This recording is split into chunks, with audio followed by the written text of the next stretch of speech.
నిన్ను చూసిన ప్రతి ఒక్కరు చెప్పాలి, వీళ్ళు నిజమైన క్రైస్తవులు, నిజమైన క్రైస్తవులు. వీళ్ళు క్రీస్తుని ప్రతిబింబిస్తున్నారు, క్రీస్తుని ప్రత్యక్షపరుస్తున్నారు, క్రీస్తు కొరకు తమ జీవితాలను అంకితం చేసుకున్నారు. వీళ్ళని మనం ఎన్ని చెప్పినా మన అలవాట్లోకి రారు, చెప్పి ప్రయోజనం లేదు వీళ్ళకి.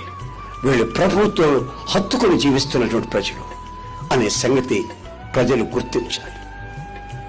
మనం ఏమి బోర్డులు తగిలించుకొని తిరగాల్సిన అక్కర్లేదు. నేను ప్రభువుని నమ్ముకున్నాను హో అని తప్పుడు వాయించుకోవాల్సిన అక్కర్లేదండి. ప్రభువుని నమ్ముకున్నాను హో అని నీ ప్రవర్తన, నీ బిహేవింగ్ గమనించిన ప్రతి ఒక్కరు చెప్పాలి, ఈజ్ ఎ ట్రూ క్రిస్టియన్. ఇతను నిజమైన